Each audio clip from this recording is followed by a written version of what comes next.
This is ASS Breaking News. Allah Akbar! Allah Akbar! Good evening. I am ASS News correspondent Gora Siddiqui, currently filling in for Assman Bin Licken, who's currently on assignment. I'm joined today by President Yusuf Al-Biden. Mr. President, thank you so much for sitting down with us tonight. Thank you for having me. Mr. President, I'm over here.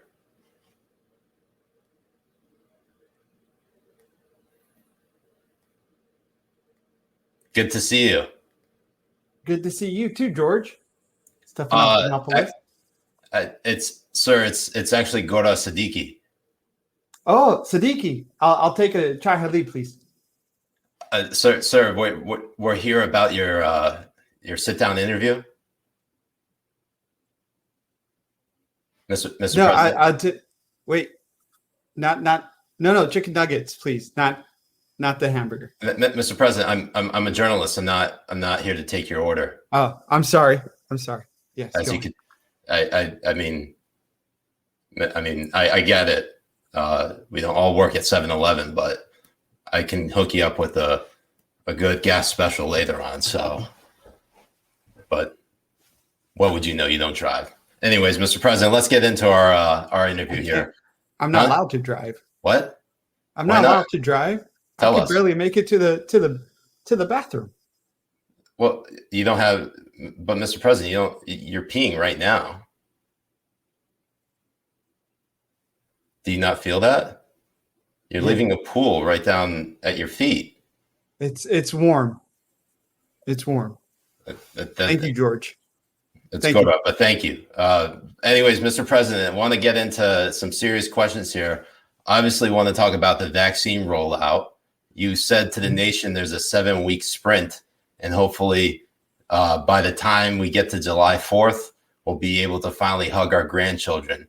Now, Mr. President, you actually have said that you hugged your grandchildren. Are you trying to tell the nation that we are to do what you say, not as you do? And all I did was hug, not sniff their hair or whisper anything in their ears. Are you sure? Of course. Mr. President, we have footage. And I just want to say that if we're in this together, doesn't matter what I do. This is on you guys to make sure that we can actually have a July 4th get together. Do you want to see your family? Do you want to get together with your family? Then just do what I say. I haven't seen my family in years since I've been summoned here by basically my handlers. But Mr. President, would you at all consider bringing my family over here from Pakistan? Don't come over here. Well, no, we wouldn't. We can't have that over here. It doesn't matter that I said that anyone coming over to the country can come over to the country. Right now, no. But Mr. President, can I ask him? We have enough 7-Eleven operators. Thank you. Fair enough. But Mr. President, can I ask a more frank question? Kids in cages. Frank is here?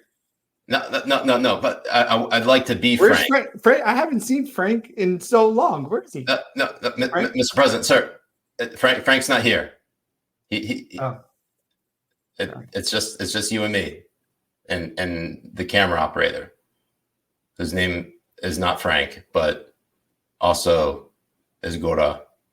But anyways, Mr. President, kids in cages. How cool is that? Excuse me, but if you look at the reports, they are actually jail-like facilities. Okay. So what you're saying is we're not putting kids in cages. That's not what we do. But they're jail-like facilities. Yeah, they got air conditioning. Fair enough. Mr. President, Stimmies, when will we have enough money to buy our own country? This is our country. No, I meant like buy another country. Look, this like is the great thing Greenland or about China. We can't look. When can Americans buy our own country?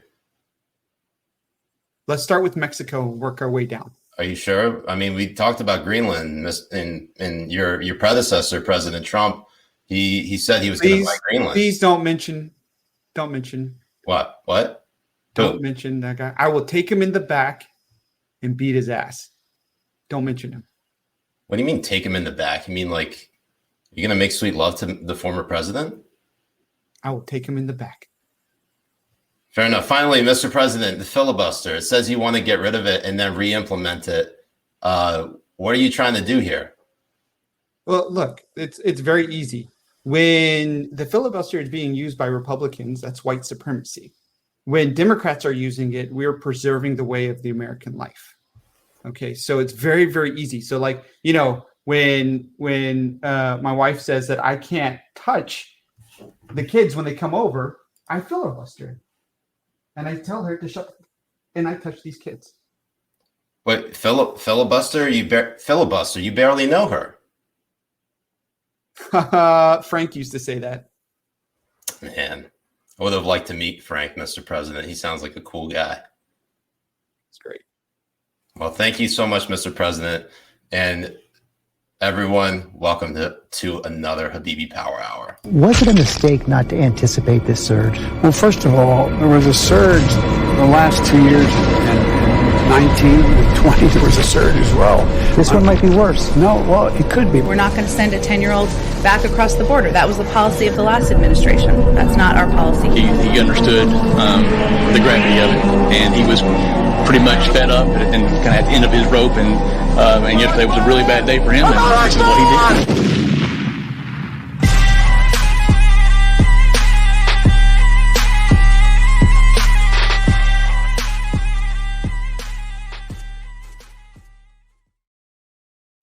Assalamu alaikum wa rahmatullahi wa barakatuh. Wa alaikum assalam wa rahmatullahi wa barakatuh. What's going on, Habibis? I'm Siraj Hashmi. I'm Mujahed Kobbe. And we are the Habibi Bros. And welcome to another episode of Habibi Power Hour, essentially 100% St. Paddy's Day edition. Happy St. Patrick's Day to all the BBs. What's happening? St. Paddy's Day to every Habibi out there. Oh, wait. Whoa, shit. No, I'm sorry. No, oh, fuck. No, yes. Okay, here we go. Ooh. Happy St. Paddy's Day from Dubai to everybody. That's perfect. Yeah, no, thank God. Man, that was that previous backdrop. That was hot. Whew, sorry. Whew, man. I'm in a rare moment. We start off obviously with a bit somber news, but we have to talk about it because it is a very important story, because this has become a dominant story of the week. And this is basically focusing on the Atlanta shooting spree, in which 8 people died in at several different spas. And for those who are not familiar with this story, let me just give you a quick rundown. Basically, a 21-year-old gunman was arrested on 4 counts of murder. And I'm sorry, about 8 counts of murder, but they're still identifying a few of the victims. But basically, he went into a couple of Asian spas and kind of indiscriminately shot and killed 8 people at 3 different spas. The immediate backlash has been focused on whether or not it's a hate crime. And I would say that there's something kind of interesting about this, and we'll try to unpack it. But the very first thing I want to highlight here is how some comments made by the police captain. And I'll just play this clip for you. They interviewed him this morning, and they got that impression that, yes, he understood the gravity of it, and he was pretty much fed up and kind of at the end of his rope, and yesterday was a really bad day for him, and this is what he did. Remorseful? I I'm not going to go to. I don't know if he was remorseful or not. He's a pretty young guy. Okay. So just looking at that clip in itself, saying it was a really bad day for him, like, you know, whether or not it's a hate crime, you know, they're still doing the investigation on it. We don't know, for entirely what's happening. But I will tell you this: basically, 6 women of Asian descent are among the dead, and 2 of them, in particular, are not Asian. I believe one is Hispanic, and the other one was white. So, having seen exactly what the motive was behind this particular shooter, there is, I would say, an effort to from the Captain Jay Baker, it almost seemed like an effort to sort of diminish or dismiss, sort of like, or I don't even know, rationalize what the best term is here, because it seems just such a weird thing to fucking say about a shooter. And apparently this guy had a sex addiction. Is that right, Jay? Yeah, there was a report that came out, I think it was on US Today, talking about how he was in rehab for sex addiction as well. But it's just really insane to see that you have the same type of rhetoric coming from these politicians saying that it's all white supremacy. White supremacy is the thing that's doing this. They make these huge claims and there's nothing to push back on it. Yeah. Even journalists are jumping onto it instead of actually bringing out the truth on what has happened and just pushing the same claims, outrageous claims that these politicians are saying. And they're doing this on purpose to make for policy. And it's sickening that every time something like this happens, you see people on party lines dancing on dead bodies in order to get something pushed across, in order for a narrative to stick. And they're using these dead bodies and this guy's mental health in order to do it. So one thing that's really weird is, all right, so the solidarity for the Asian American community, that's all well and good. And I'm fine with people showing solidarity, but not like this. Holy fuck. This is, you know, I've been seeing this around social media where people are like, I'm not Asian, but I see you. I'm not Asian, but I hear you. I'm not Asian, but I'm with you. And then posting a yellow tile like it's like a Black Lives Matter type of thing, saying something like yellow lives matter. Is that what it's supposed to be? I mean, I think so. Guys. I'm not sure if this is like a troll or not, but like this guy in specific, but that is just fucking disastrous. That is, I mean, it looks seriously, like you turn it like they're turning a sad situation, like a very serious situation, into something that's completely fucking insane. Like this is legitimately crazy. It really, really is. I mean, it looks like a slice of cheese, for fuck's sake. Jesus Christ. And it's, I mean, like, I got no words, man. This is just, it's just too egregious. It's too much. And the fact really is. And it's too soon. It is too soon. I mean, seriously, we don't even know the full identities of the rest of the victims. And it's already,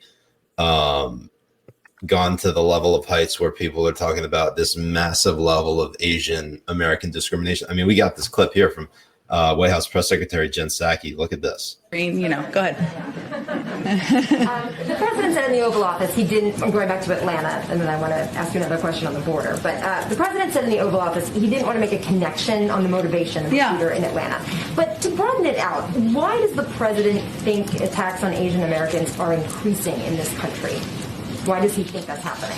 Well, he wanted to be very clear because there's an ongoing FBI investigation, right? And he didn't want to attribute motive. There are law enforcement authorities who do that, and it's important to note when the investigation is concluded or not. So that was a bar he was working to respect there. You know, I think there's no question that some of the damaging rhetoric that we saw during the prior administration, blaming, calling COVID, the Wuhan virus or other things, led to, perceptions of the Asian American community that are inaccurate, unfair, have raised threatening, has elevated threats against Asian Americans. And we're seeing that around the country. That's why even before the horrific events of last night, he felt it was important to raise this issue, elevate it during his first primetime address, why he signed the executive order earlier in his presidency. And he will continue to look for ways to elevate and talk about this issue. Okay, so a couple things. For one, immediately going to this is Trump's fault. The guy hasn't been president for almost 2 months now, and he has called it the China virus. Just take a look at this. Look at what CNN has done. And by the way, CNN is Jen Psaki's former employer. She was a contributor for them. So look at this. Back in January 28th, 2020. Death toll from Wuhan coronavirus tops 100 as infection rate accelerates. And this one from January 23rd, 2020 from Jim Acosta, they call it the Wuhan coronavirus here. Okay. And CNN's tweet from January 20th, 2020, Chinese coronavirus. And then another one from February 10th, 2020, calling it the Wuhan coronavirus. We all called it the Wuhan coronavirus. Oh, absolutely. Or the China virus. Or the China virus. Well, there weren't as many people calling it the China virus. They're calling it the China coronavirus. At the very least. Like, there was always going to be coronavirus. Trump called it the China virus. I think he's called it Kung Flu. Or maybe that was I don't know if he said that out loud, but there was the Kung Flu that some White House official said, and the what's her name? The CBS News reporter Weijia Jiang said that claims that a White House official called it Kung Flu and then never named them. If someone said that, fucking name them. Never named them. Never said anything whatsoever about it or anything. And the thing is, it's a cop out. It's such a cop out, and they know they can use this cop out because journalists will go so far and suck that, yes, it's Trump. They'll suck that dick until it's fucking dry because they need him. They need anything to do with Trump. They say Trump's name, the evil Trump. Let's go. We're the heroes. We need to fight against this, and they'll use it. And Zeki knows that she can use this too. She knows she has that advantage to be able to say this is Trump's fault, and these news reporters will run with it. Yeah, like anything. And also, white supremacists and racists and stuff are very proud of being white supremacists and being racist. They're doing something based on race. He would proudly say so. He would proudly announce it as well. We see that time and time again when we actually see white supremacist attacks or racial attacks as well. Yeah, we see it over and over again. And the increase in black on Asian crime, they're doing it because they listen to Trump. Yeah, it's 100% him, essentially. Big Rage, thank you, Big Rage. Says if people actually cared about ending anti-Asian discrimination, they would end affirmative action and critical race theory, which labels Asians as white. It also labels me as white, and fuck, I haven't been to the beach in fucking forever. Look at how white I am. You fucking white piece of shit. I'm so white right now. I just gotta say, having shaved my face, I am the whitest I've looked in ages. Oh yeah. But I did it for the bit. I did it for the anyways, so also people seem to forget that there's been a rise of anti-Asian violence and discrimination in places like Oakland and San Francisco and Seattle, which has a higher country. Known mega country. Yeah, yes. Known Trump supporters, yes. It's just it's insane. I mean, like, and it's also the idea that somehow Trump is the impetus behind this. While he has his rhetoric has been inflammatory to some degree, when it comes to coronavirus, he's like a symptom of it. He's not even responsible for this. If COVID never happened, people wouldn't be listening to Trump to like attack Asian Americans. This reminds me a lot of like what happened after 9/11 and how people focused on discrimination toward and violence towards Muslims and Muslim Americans. And there definitely was an uptick If 9/11 Yes. didn't happen, then there wouldn't be that uptick in discrimination and violence. Just like with COVID, it's almost purely COVID, not Trump. If Trump was the sole force behind that, we would all know, we'd all have direct evidence to point that out. But that's not like calling it the China virus or the Wu flu or the Kung flu. Like that doesn't connect the dots between inflammatory rhetoric and actual anti-Asian discrimination and violence. Right. So, and I think it's the cause of it is like you were saying, it has more to do with the events that are happening worldwide, and in our everyday lives more than the rhetoric that we're hearing from Trump, or that we heard from Trump when it came to it as well. Yeah, and he only did it mainly to jive at the Chinese government as well, and he was pretty clear on it too. In some of the cases when he was speaking about the China virus or calling it the Wuhan virus and stuff. Yeah, I mean, everyone has been calling it COVID, coronavirus. I mean, like even then, I think most people just refer to as that China virus. Is like that's just like one of Trump's trolls that he does to like basically get the blue checks to light their hair on fire. Right, and man, nobody was better at doing it than him. Honestly. Yeah. So, I mean, going beyond that, because we're, talking about obviously COVID and all that, basically what we're seeing in a story that was reported today, basically CNN has come to sort of like this mea culpa in which they're giving Florida Governor Ron DeSantis his props. In a story titled "A Year into the Pandemic, Florida is Booming and Republican Governor Ron DeSantis is Taking Credit."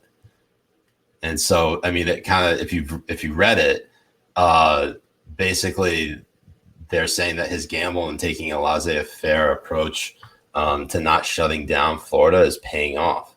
Now, if you look at the actual statistics, Florida lands nearly in the middle of all states. We've actually mapped it out. They're like 27th in deaths and 29th in cases in the country.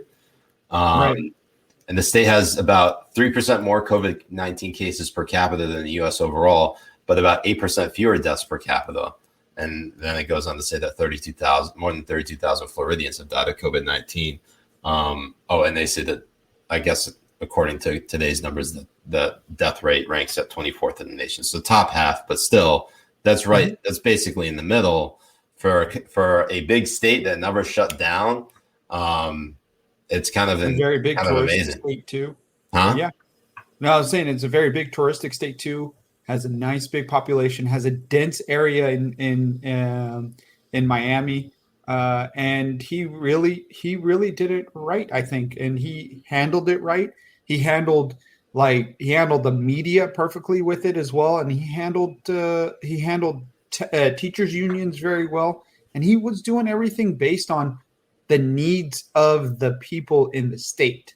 Basically, He knew that keeping everything shut down, as everyone did, who has fucking 2 brain cells in their fucking brain, except for people who live in New York for some reason, knew that if you're keeping everything shut down for an infinite amount of time and people are losing their fucking livelihoods, that it's worse than actually people getting sick with COVID.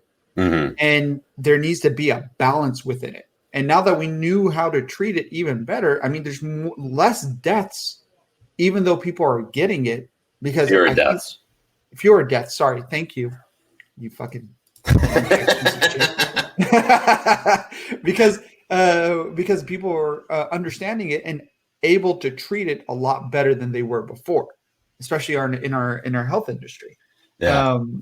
And they just don't want to give him props. They can't handle it. They can't handle giving DeSantis props. They know he's going to be the front runner come 2024, and they need to do everything they can to shit on him. I mean, they write and do more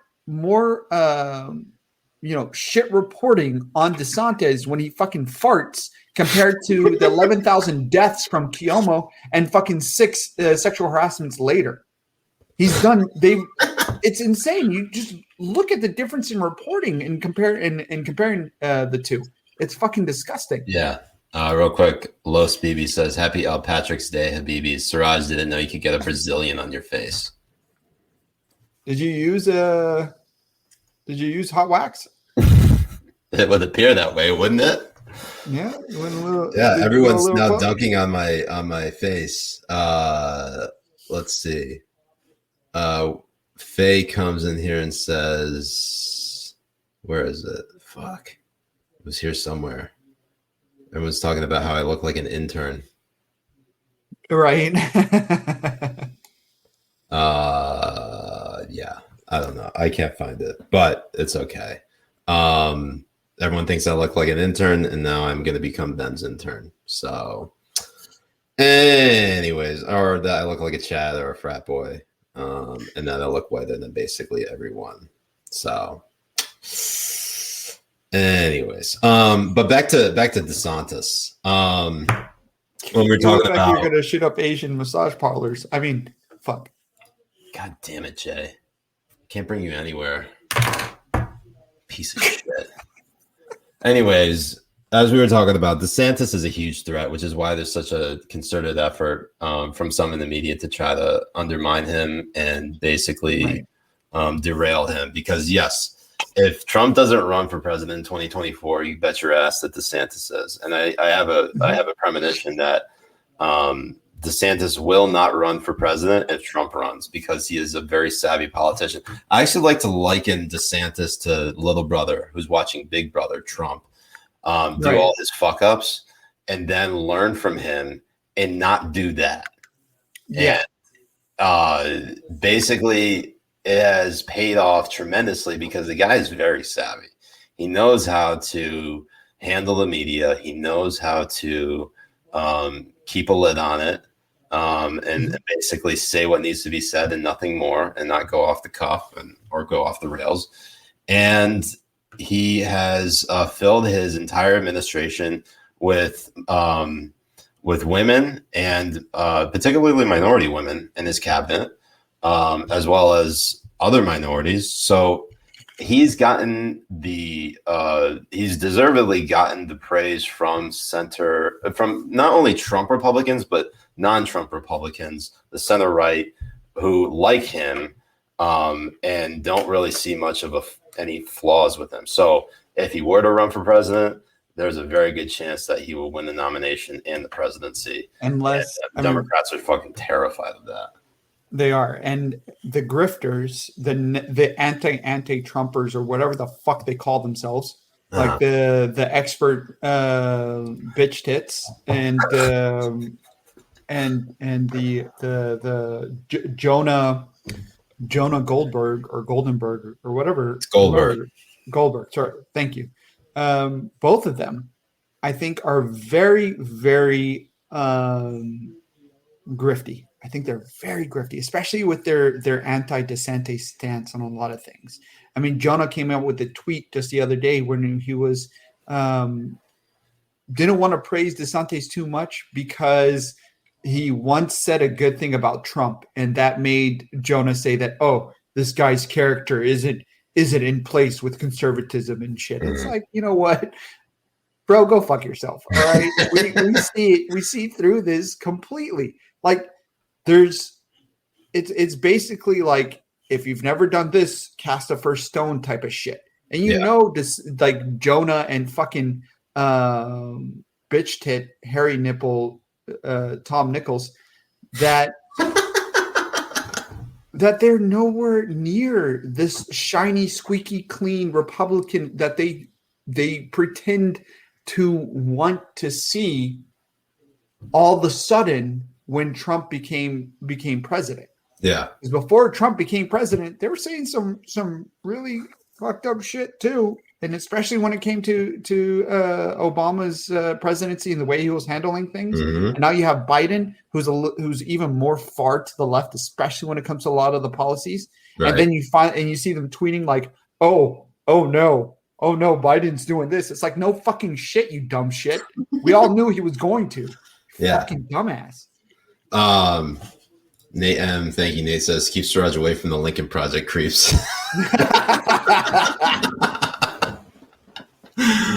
Oh God. I thought I saw another one. Nate Beebe says, just noticed Siraj's shirt only has 3-leaf clover. What the heck, Habibi? Shave looks solid. Happy St. Patty's Day. All thank you, Nate. Happy St. Patty's Day to you. Okay. So while DeSantis is basically on the rise and CNN has this mea culpa, Rebecca Jones, who is currently basically been charged with a felony for accessing the Florida Health Department, I want to say server, or the Department of the Florida Department of Health. What is it? Like, it's like it has to be the server. I can't think of anything else of what it would be. But she basically sent out messages to like 1,700 people within it, and she's being charged with a felony. But Cosmopolitan, the magazine, comes in here with this fucking puff piece titled "Rebecca Jones tried to warn us about COVID-19. Now her freedom is on the line." It's this hagiography, basically treating her like a saint. And the subheader says, in the Cosmopolitan exclusive, the whistleblower speaks out about being raided at gunpoint, charged with a felony, forced to flee hundreds of miles to protect her family. And no, she doesn't see this ending well. Oh, of course she fucking doesn't. Everybody is looking at Rebecca Jones on the left and being like, yes, queen, slay. But like everybody who like actually knows the truth knows this is someone who completely fabricated an entire narrative and did it at the expense of the public health system. What the original claim is that she said that the higher ups, and I guess I could get into a more deeper story about this if you really want to, but basically she claims that the higher ups at the Florida Department of Health told her to manipulate data on the COVID-19 dashboard to basically help support the case of reopening Florida. And that's not what happened. Basically what happened, and it's a very boring story, actually. It's kind of crazy because what ended up happening is Jones was going to be auto-exporting a PDF before the data had been reviewed by Florida's epidemiological team for accuracy. The director, seeing that the unchecked data had gone out into the wild, requested that it be removed until it could be verified. That message was relayed to Jones through her boss, and she argued that they should keep it as is. And then when basically she was overruled and shot down by her boss, she then went around her boss to basically try to blow a whistle. But the data never went away. All they were trying to do was to review and verify it. And it didn't even actually go down. It actually was there. It was just, for some reason, Rebecca Jones acted without either she was angry or she was worried. I don't know what the fuck actually happened and what was going through her mind. But she basically acted without thinking, got herself in trouble, then made up a story that she was actually being suppressed. And then that's, now she's basically running with it. Like she's basically going up against Ron DeSantis and the Florida administration. And, she has a checkered past. She's cyber-stalked an ex and posted revenge porn. And basically she is being treated like a saint because we live in really dumb fucking times. And before, it's what I think people really should notice is that there's a lot of people who picked it up at first, and instead of correcting themselves, decided to just ignore her. And that's what they're doing now. They're ignoring her. They're not correcting anyone who's giving her praise. They're not saying that she's lying her ass off. They're not doing anything, just ignoring her now. Before, she was at the forefront and like, oh my God, this person is like trying to whistleblow on DeSantis and all this kind of stuff. But that wasn't true when they found it out. Yeah. I mean, you had the Jake Tapers tweet her out. You had the fucking She's been on like you've had a NPR, shitload. CNN, MSNBC. She's been on all the media networks. Exactly. And then why the fuck is she not back on to be pressed, knowing that she's a fucking liar? Yeah. And none of them will do it. None of them will dig into it. None of them would come out. If somebody was coming out against fuck, that one woman, Linda, I forget her name. I think she was like the third or the second woman to come out against Cuomo. Lindsay Boylan? No. Lindsay Boylan. Yeah. She's considered a little bit of, some people have said she's not all there. Or not exactly. And not all there or anything, but nobody picked her up completely, ran her story and all this kind of stuff. They just ignored her. Just ignored the thing that's going on. See, they ignore the important stories that matter when it comes to Democrats, and they get these fucking crazy loons when it comes to Republicans. And they do the same thing with Kavanaugh. Yeah. Anyways, Faye, thank you so much, Faye. I really appreciate it. Saying as we reach the 1 year mark of Habibi Power Hour, just wanted to thank you guys for your pandemic fun. Siraj, when you go to the Kappa Kegger after tonight, drink responsibly, bro. Thank you, Faye. You're very generous. Really appreciate it. Love you, Faye. And Habibis, for those of you who are not in the know and I haven't told, I have a big announcement coming up on Friday. And I guess I'll tell you before I tell the rest of the world. But this is my last week with the Examiner. I am going fully independent, and I can't tell you how fucking excited I am by that. Now, for those who are wondering what's happening to Hashing It Out, that is not going with me. That is pretty much done. But you're going to get more content from Habibi Bros. We're going to be expanding on that end. I might even be expanding on my own personal YouTube, where I'll be making videos, hopefully as often as I can. But I have a lot of time on my side, and hopefully I'll be dedicating more time to that. So just wanted you all to know and wanted you to hear it from me before you hear it publicly. I did talk about it on my on the Twitch stream last night briefly for those of you who watched. But again, I appreciate all your support. If you want to continue to support me, you can sign up to our Habibi Bros Patreon at, I believe there's a link in the description, but literally patreon.com/Habibi Bros. Get all these cool perks, get access, obviously to all the premium episodes, literally as small as $5 a month. I mean, that's, for what we do, that's quite a bargain. So, and also you get some really behind the scenes of Earn and behind the scenes of Jay whapping it out. Yeah. Whapping it out. Oh God, that was so good. It's gonna be fun. It's gonna be fun as we expand it, doing more and more on it.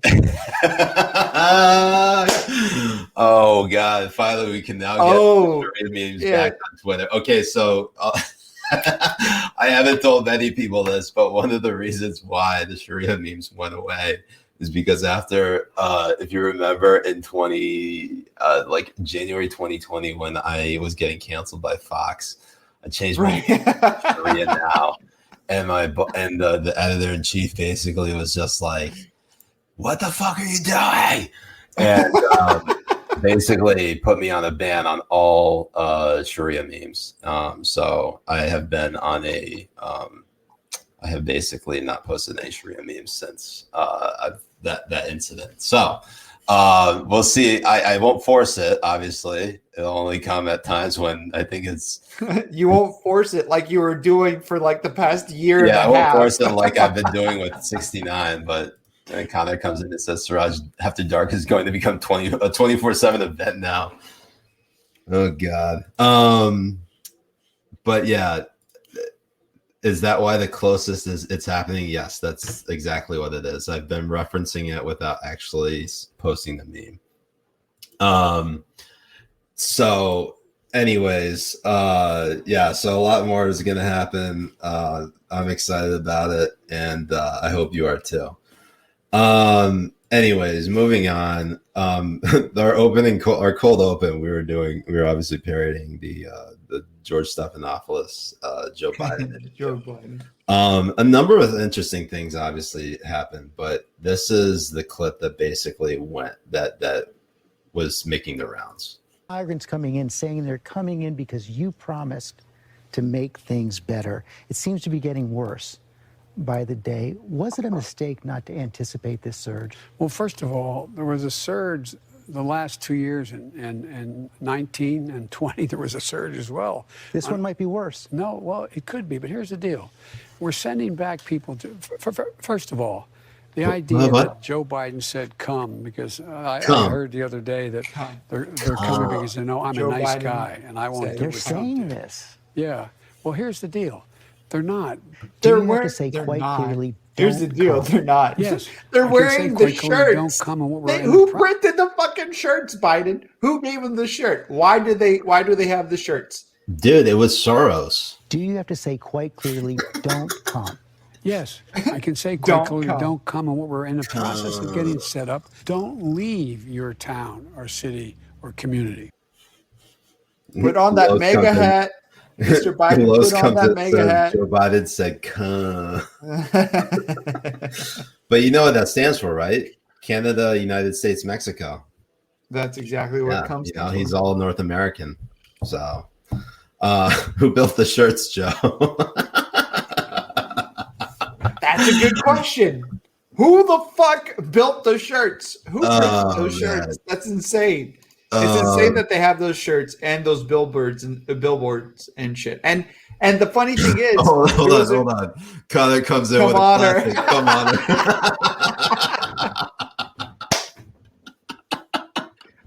You had to be there. Hey, it was that had, magic it happens. You had to be there moment right there.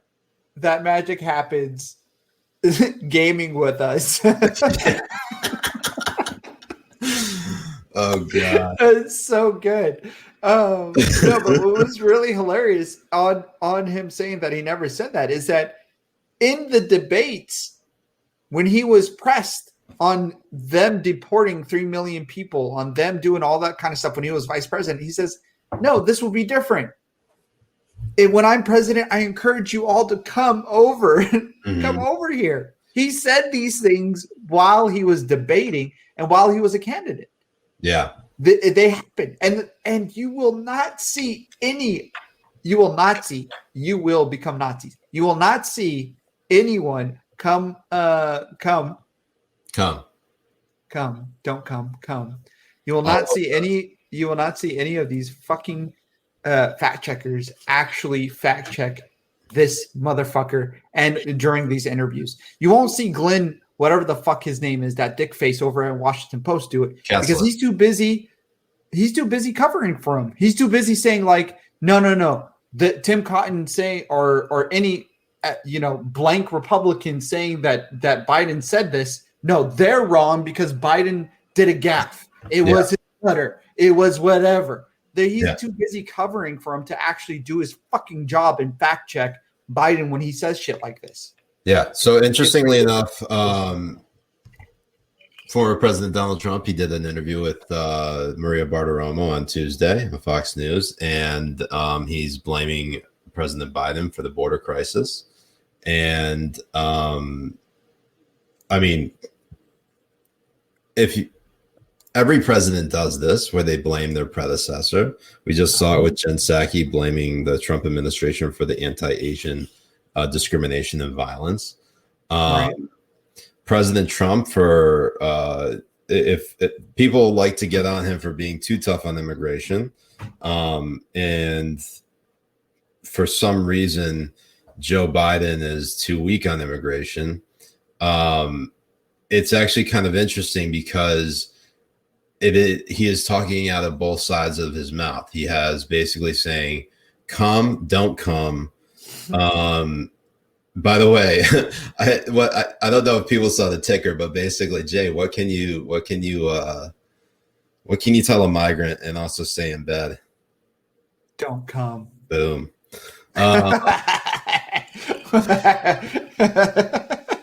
It's too good. I fucking love it. I love that shit because it's so good. Yeah, if anybody steals that, migrant coming to the United States. If anybody steals that and tweets it out, I'm coming for you. and you don't know which kind of coming. I'm gonna tweet it out right now. Anyway, I'm joking. I wouldn't steal that from my Habibi. Yeah, no, I appreciate it. But basically, what we're seeing from this crisis is that there's a denial on part of the Biden administration to say that there's actually a crisis. There are people who are basically saying this is a manufactured crisis. This is stuff that I've actually seen. And you know what, Jay? It's all bullshit. It's all meant to distract us from and get us into this word game argument about what is and what isn't a border crisis. The fact of the matter is that over 700, that detention of children in these cages or jail-like facilities has jumped up over 700%. And Texas alone. Yeah, and they constantly and literally the Biden administration is pissing on their head and telling us it's raining by saying that these aren't cages and that they're actually just facilities. So well, they're using that because journalists are doing that for them. You have the New York Times, Washington Post, fucking all of these people that were bemoaning kids in cages, whining about it, Times fucking cover on their cover, and all of coming on their cover, and all of this kind of shit. And they're just using the rhetoric that they're seeing that their buddies in the New York Times, Washington Post, and the media are using. They're just saying, yeah, jail-like facilities. Oh, thank you, New York Times, for saying that. Oh, housing facilities. Oh, thank you, Washington Post, for saying that. You know, this is the problem we're having right now. It's like you set the standard up here of your concern with the crisis at the border. Yeah. First, I mean, it's gotten so bad that they've opened up a convention center in Dallas to house up to 3,000 immigrant teens. Right. In Dallas. It's fucking Dallas. How far away is that from the actual border? I think that's like 200 miles. No, it's got to be more even. Texas is huge. Yeah, Texas is fucking huge. Anyways, Rico Roca, thank you, Rico, says the biggest mistake Democrats make with Hispanics, is assuming we only care about immigration and open borders. Yeah, that is what they call liberal racism. Just assuming you only care about one particular issue. Right. That's 100% true. Essentially. Jen, thank you, Jen. Even though you didn't pay, thank you for this comment because I love it. She says, my dollar walks in the room right when y'all are talking about coming. Thanks for that. I hope Anthony's dad also. Yeah, Anthony's dad is basically now glued to the tube. Man. No, but it's so disgusting because before it was when Trump's saying it's a crisis, he's manufacturing it, but there's kids in cages and we have to save them. Now they won't even bring it back up. Faye says, did I ever tell you guys about the time Biden hit on me sort of during the Obama administration? Not that it was a special. He leeches on every woman. Going on to say he hits on every woman. His office was forcing my agency to do a gun control regulation. So at one point I met with him directly. And literally the first thing he said to me after intros was, well, you're a pretty one. Ooh. Well, to be fair, Faye, I probably did hit on you. I'm sorry. Wait, I'm just going to go ahead. Jay, we're not here to objectify our audience, okay? No, I apologize, Faye. It's the Irish whiskey. I apologize. God damn it. This is why I can't bring Jay anywhere. Then he goes on to say, Faye goes on to say, so I ignored it and took out the paperwork we were meant to be discussing. And he said, I mean it, you're really pretty. Oh God. So I said, thanks. My husband thinks so too. Nice. That's the way you do it. You always bring the hubby into it. Yeah. Yeah. That's the sly way. That's the smart and slick way of doing it. Respect. Kudos. Yes, Habibi. I know. Habibi is just amazing. Faye's like the matriarch of our Habibi Bros. And we've been seeing. She keeps us in line. She does. She keeps us online. And when we watch her, see how she fucking rips me apart online. It was so good. Like the way she fucking destroyed you. Fatality. It was a fatality. Oh man, it was It was too good. My God. Oh man. Dan, thank you. Joe Biden is our first green screen president. The Tupac hologram was just a dry rub for stealing the election. By the way, $10 is worth an ad follow. CNN posting L's. I follow it now. No, and everybody watching should follow it too. Yeah. It's pretty good. He brings up some really good screenshots from CNN and their L's. It's a good one. Yeah. Anyways, Faye continues on her Biden story saying he said and done much worse to my colleagues. Ew. And then Steve comes in here like a wrecking ball, says, please objectify Nate Bibi though.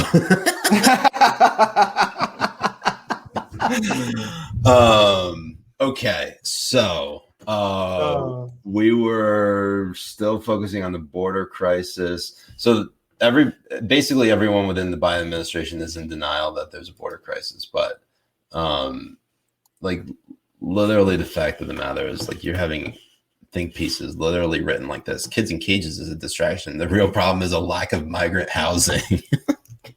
Oh my God. It's nonstop, man. It's too much. It's really disgusting the way that the media likes to push narrative rather than actually talk about the issues that are at hand. And that's what happens right now when we have people being taught that it's okay to push your narrative and to believe your truth and all this kind of shit, especially when coming through journalism that has destroyed the industry. And I think the industry has been in a downhill for some time now. And once we saw it happening in Trump, and then now we really see it clearly happening with Biden in the Biden admin, it's like there's no saving the complete lack of trust, justified lack of trust that the public has with places like CNN, Fox, MSNBC, the New York Times, and fucking Washington Post. Legacy media is dead in my mind. Personally, it's dead. They are not objective journalists. They are activists. They are propagandists. They will lie. They will mislead you. And we're seeing it happen time and time again. And the people who suffer for it are migrant children, for instance, the poorest among us. The people who really need to be lifted up and helped are the ones that suffer the most. Yeah.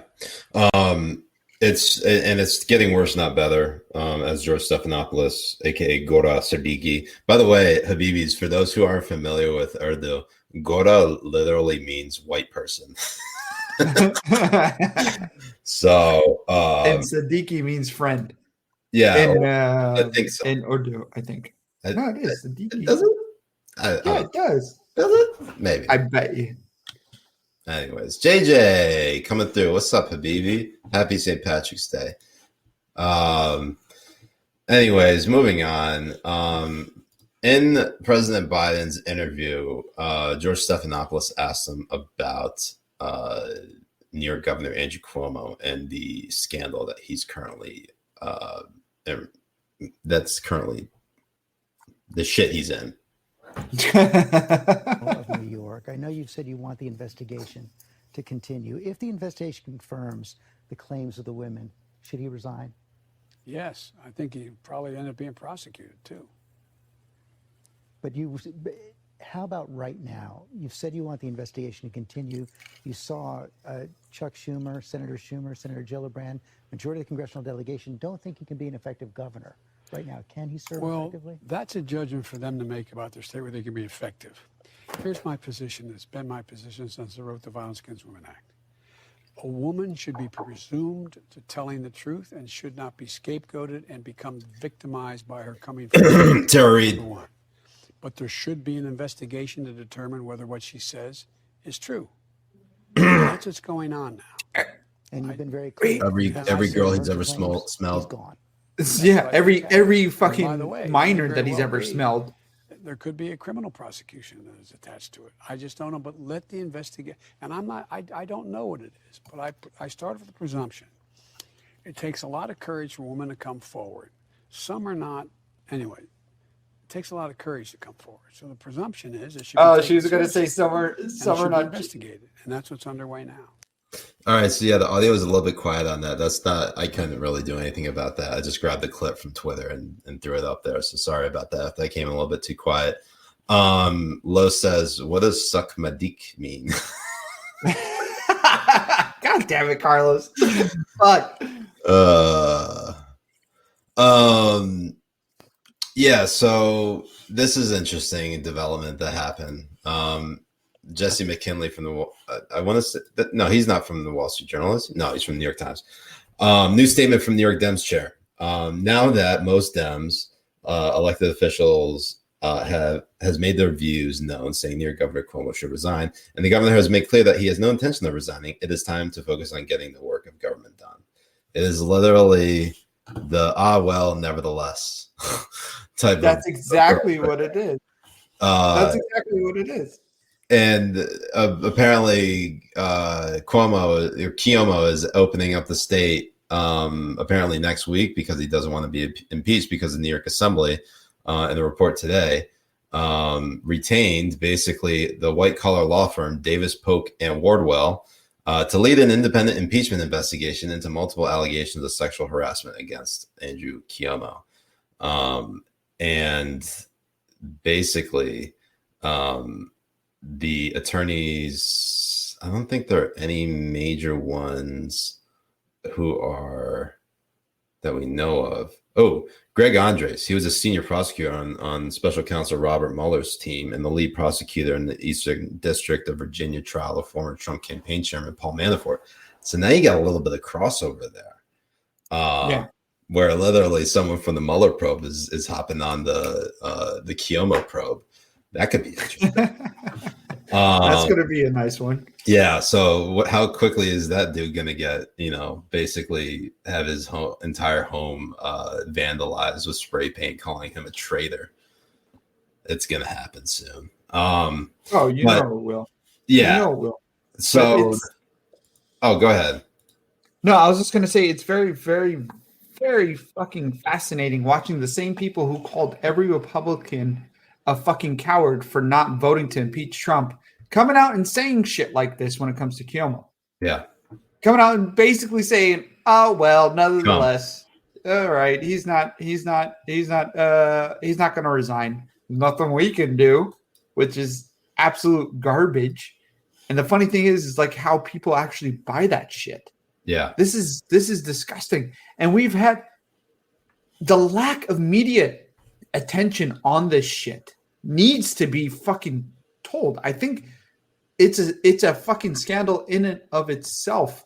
The fact that we don't have articles upon articles stating that these Democrats who are like, oh, he should resign, he doesn't resign, decided to say now, oh, there's nothing we're going to do about it. Yeah. We had articles calling every Republican a fucking coward and opinion pieces, all of this type of shit. Where are they? Yeah. Where are they? There's none to be seen. And it just confirms that every person that was shouting and making a performative act during the Trump administration is fake as fuck. They're fake frauds. Every one of them, from the Democratic Party to the fucking people in journalism.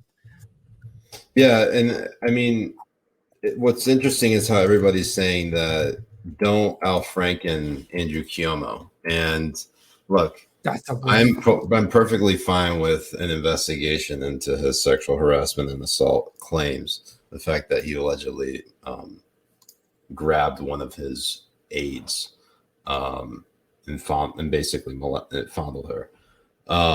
But like, again, we're still getting away from the biggest scandal, and that is around the nursing homes. And I don't know why it's taking so long for people to really get that, or people have just given up and don't care about it anymore. And they hope that this is the one way. It's just like, it's like with the whole Al Capone thing, they got him on tax evasion. They didn't get him on like all the organized crime that he did. It feels much like that, No, that's exactly what it's feeling like. And the thing, and the lack of awareness that the fact that the thing is, it's like, it's amazing to me that they rushed to Rebecca Jones when she started claiming that there was like hiding data and all this kind of stuff. And when they found out that wasn't true, they just took it back. And now we have actual evidence and people coming forward stating that this son of a fucking piece of shit, Cuomo, actually hid data and told people to shut the fuck up and actually threatened people. We have testimony, people coming up and saying it, putting their names on it and their faces on it and all this kind of shit. Yeah. Where's the attention? Where the fuck is the media attention? We have CNN coming out and saying like, oh, can you believe that DeSantis is claiming credit for how well Florida is doing? Yeah. Fuck you. Fuck you. And fuck every one of these fucking people. It's mind-boggling to me. And we talked about it. We talked about it, I think, in the premium episode, and we give credit to AOC because she was the only politician in calling for Cuomo's resignation who actually referenced the nursing home scandal. So I just want to say again for the record, props to AOC for at least referencing the nursing home scandal. Absolutely. Essentially. 100%. I said absolutely, not 100%. I know, but I said essentially. So, Jeremy, thank you so much. Keep an eye out for a new Rebecca Jones story. Just saying, also the lack of beard is definitely not halal, Siraj. I know. I'm sorry. Anyways, maybe says time for a thick king. So let's go ahead and get him. I'll be right back. All right, go for it. I'll read some of you guys' questions if I can. I can't click on anything still because we're boomers as fuck and we still don't know how to do that.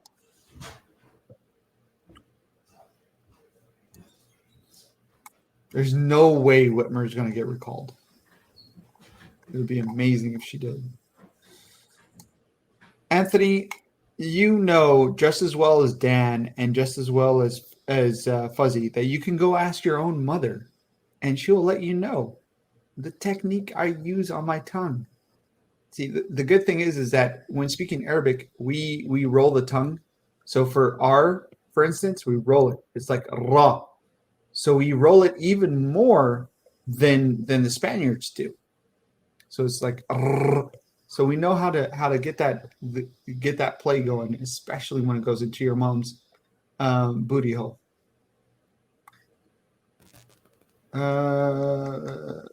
Big Rage. If they made the Cuomo story about the nursing home deaths, that would mean that Grinch Whitmore. Well, sure. And it would be really, really good to see an investigation get into that even more. Which one of Faye's message, Rachel? No, I did not have Guinness today, Nate Beebe. What I had was the Sexton. This is an Irish single malt whiskey. It gets you pretty fucked up. It's not too bad. It's 40%, 80 proof. This is like a $20 bottle, but I like it because of the name. The name is one of my favorite, and then also the logo. It's a skeleton in a top hat. Jay, do you have beef? Hey, can you do me a favor? Not Steve. That is just Twitter fun. And just to set the record straight, he did not get me banned. It had to have been somebody who follows him and stuff because we were joking around about how the media was sugarcoating Hamas and their calls for Jewish genocide, basically. And I was playing on that with Seth because he was playing on it as well. And unfortunately, there's no fucking sarcastic font in there. So I'm pretty sure somebody reported you that tweet, and I don't blame them. I mean, there's enough hate against Jewish people every day that I find it totally reasonable that they reported it. So what happened was Jay never learned his lesson. No, I still fucking joke around and shit on that thing like no other. So I mean 13 accounts later. It's really Damien, I will not do that. But if you are on Patreon, I might do another twerk video.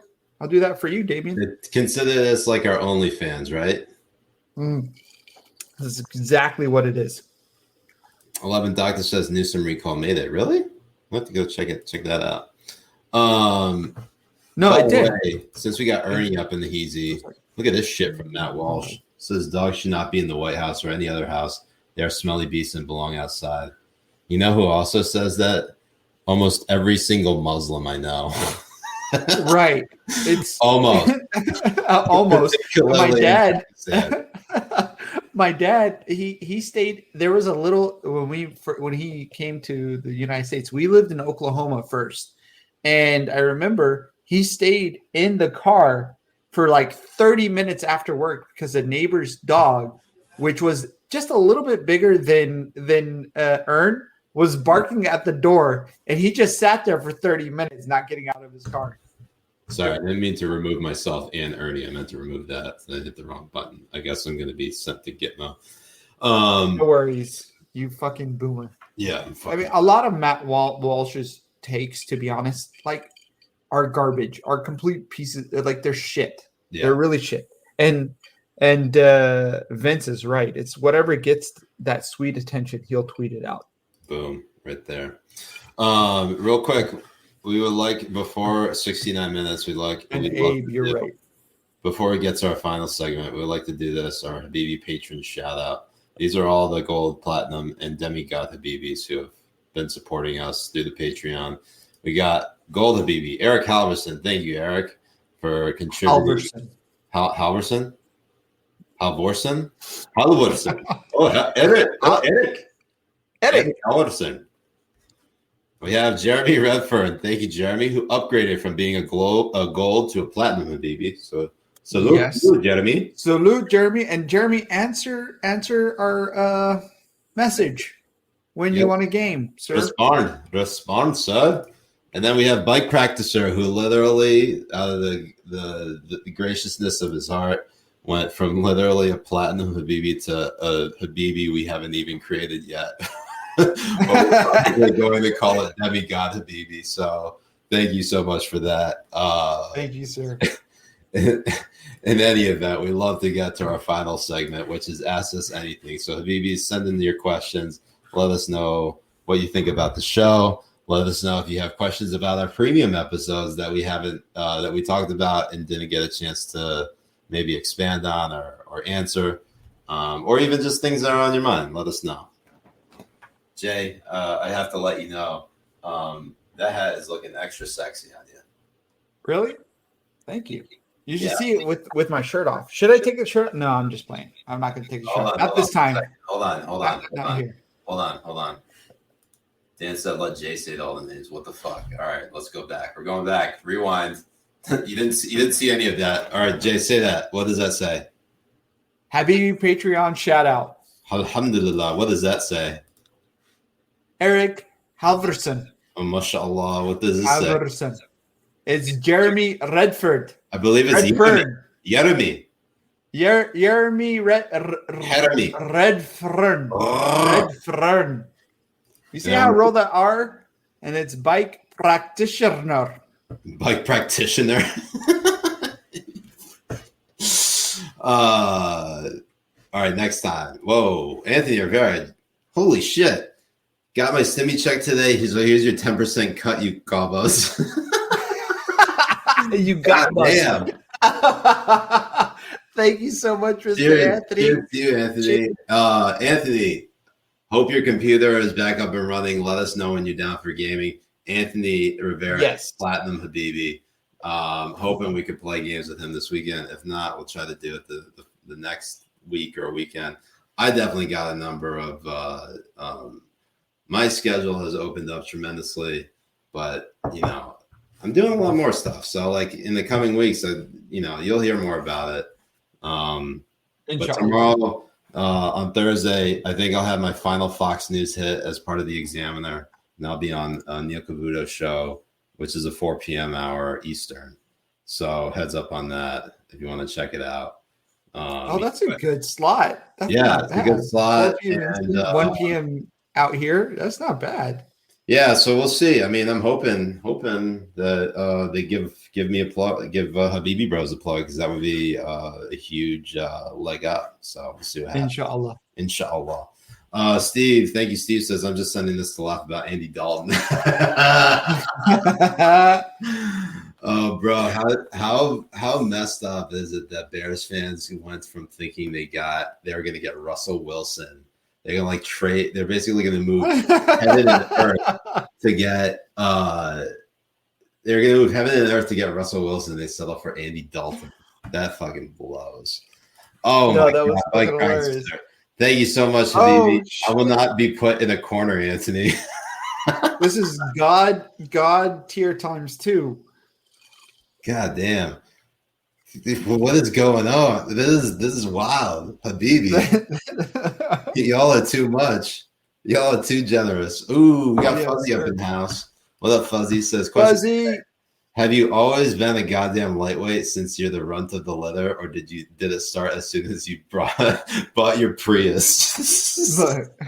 Look, your mom likes me when I'm this drunk. So when I get to this level, this is where she wants me. And this is where I go. Alhamdulillah. And honestly, man, buying the Prius, I went from $70 a fucking tank to $30 every 3 weeks. So, man, I'm winning. I'm buying your mom some pretty nice things.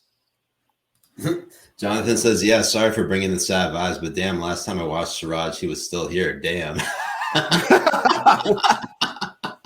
It's like I died.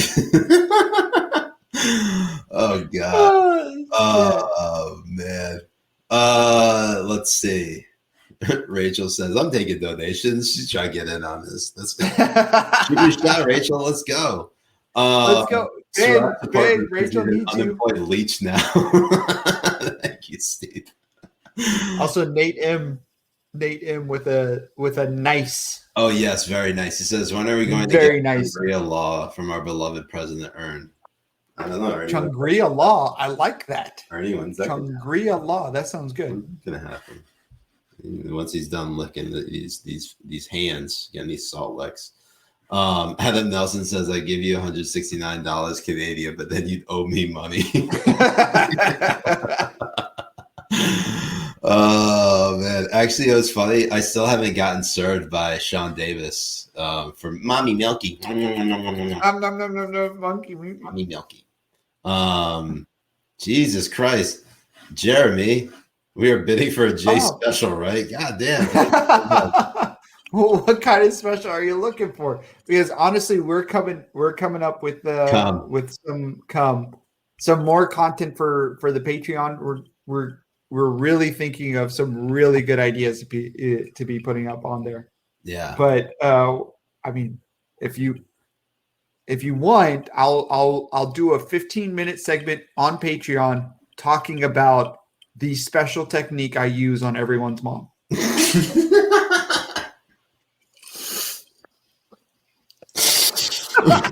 Sorry, that was literally burst open with God. Let's see. Robert says, Jay, do you spend your gas money savings on summer's eve? What does that even mean? I don't even know what that means. But Robert, to be honest with you, I don't drive a Prius. Like my girlfriend drives a Prius. I drive a different kind of car. Oh shit. I'm so sorry, Jonathan. I didn't even realize you were talking about me.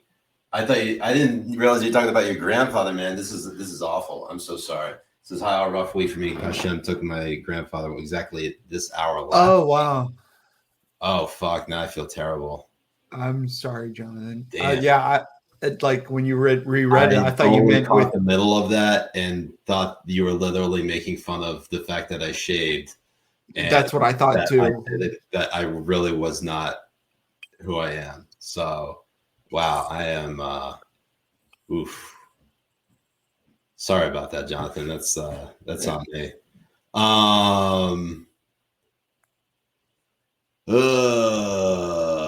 Let's see. Yeah, that's. Dan says, need my total to be more than Steve's. Eat shit, Steve.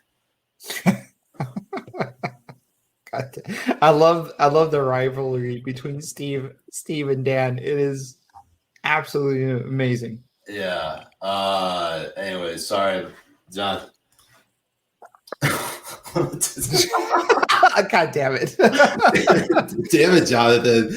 You're giving me a fucking panic attack here. I was not trying to make. I thought you were making fun of me. I didn't realize you were referencing your grandfather again. There's a saying, obviously, we say in Islam, I say this all the time, Inna Allahi wa inna ilayhi raji'un. To God we belong, and to him is our return. Obviously, I hope his memory is a blessing. And if there's anything that we can do, just let us know. The Habibi's always got your back, and we're never too far. Feel free to reach out. Our DMs are both open.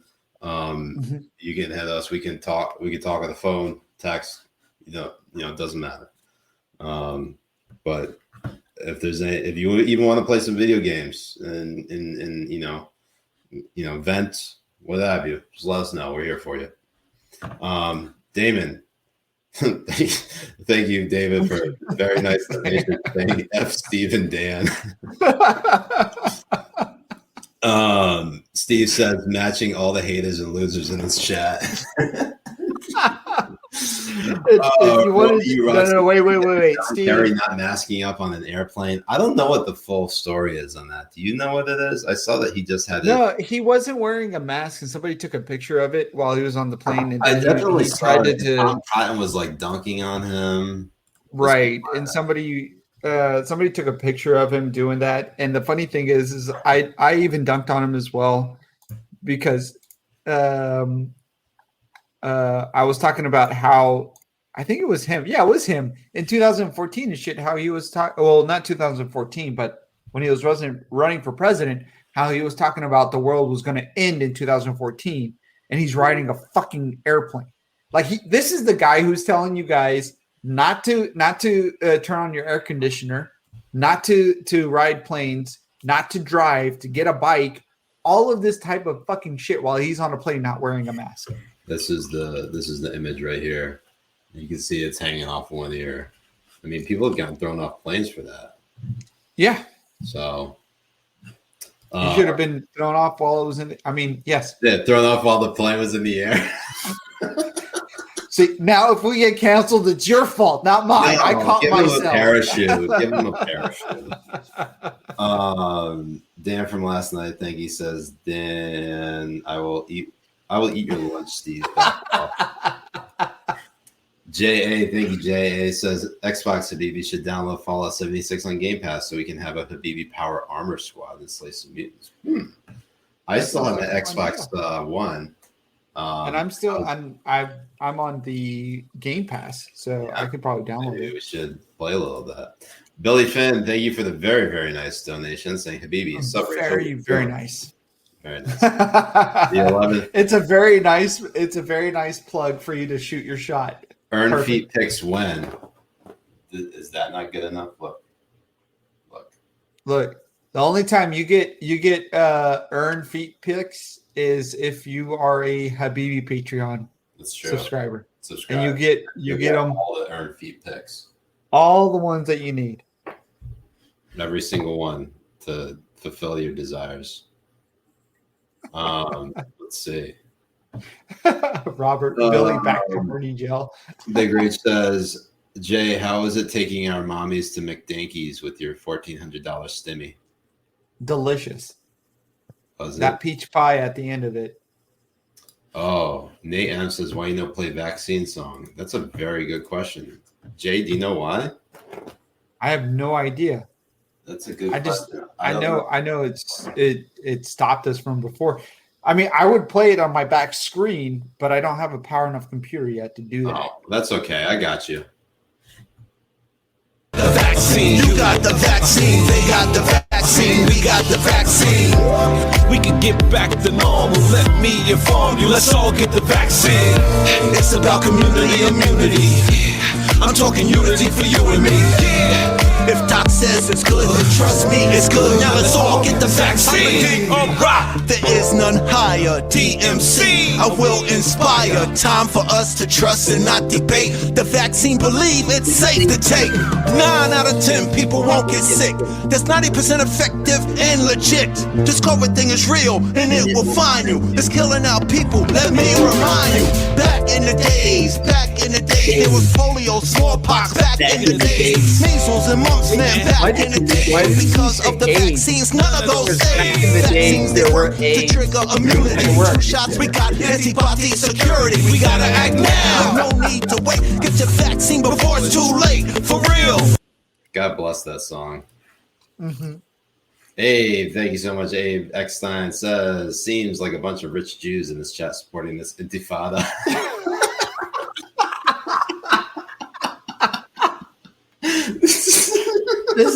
This is how we do it. This is how we bring This is how we do it. By bribing the Muslims.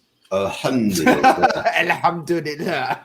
Billy Finn coming in again. Habibi, too generous. Says it's a shell out. A bunch of cash kind of night. I had a good rehearsal, so I'm down for it. Rachel, all this can be yours. Let's discuss this bad video. Fuzzy comes in and says, Jay.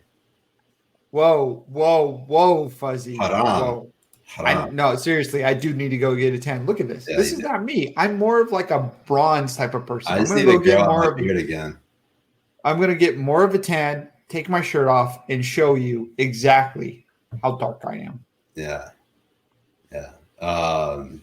And yes, Faye, I echo that sentiment. If there's a link to an obit for your grandfather, Jonathan, that you'd like to share, we'd love to see it. Yes, please send it along to the Habibis. And if you would like to send it to the Habibi Discord server, please feel free. Love to read it. I guess, hold on one second. It says no obit. But since Siraj a Twitter post that did. Funny how Jeb Bush got the vaccine, but my grandpa didn't. God damn. Wow. Very sorry to hear that. Jonathan, I'll go check my DMs. Sorry. DMs have been a bit of a disaster. Basically, because I'm leaving, I literally messaged every single person I know to let them know that I'm leaving. Everyone that you're in the DM group. It has been nonstop. So I have been on my phone quite a bit over the last few days, and I haven't been able to get back to everyone. So, and also today was pretty crazy. I had both a morning breakfast meeting and a farewell lunch for work, and then I came back exhausted to work on Habibi Power Hour. So I hope my exhaustion did not, it was not evident during the show. Because there have been shows in the past where, like, I'm clearly exhausted, and it just looks like you're fucking stoned as fuck. Like right no. Oh. Like the other ones when you're really exhausted. No, now it was really good. Like, didn't notice it at all. But sometimes it just looks like you're stoned out of your mind. I'm really mad, Jay. I'm really mad. What happened? 420 is during Ramadan this year. Oh, you poor thing. I know. Don't worry. I'll smoke up and eat ass for you. Please do. You got it. I'm so mad. That's what I'm here for. I'm here to make sure I do this for you. Fuzzy says morning meeting. I didn't think Siraj woke up before noon. I know. I was surprised too. No, it's an ongoing joke, like between me and Habibi. No, everybody knows this. Because I will wake up. A joke that I never wake up before noon. Because over here on the West Coast, like I wake up at like 5:30 in the morning, and then me and Habibi are already fucking texting each other, and it takes 4 hours for us to see a response. I'm literally a fucking teenager with my sleep schedule. It's ridiculous. It's so stupid, but hey, that's the price I pay for Habibi Entertainment. Javi Cliff says, Siraj, he still works here. Hasn't he been fired already? There are times where I really thought I wouldn't get fired. Honestly, there's sometimes I thought you would be fired when you would retweet a tweet I would make. Yeah, no, I'm trying to imagine exactly how this was going to go, but whatever.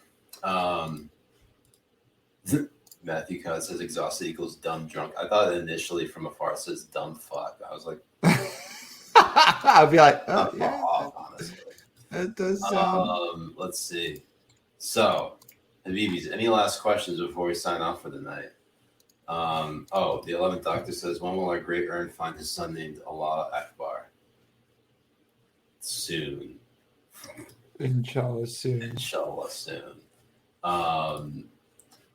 Zachary says, here in Washington, you can get weed delivered to your door. You just show ID before they give it to you. Alhamdulillah.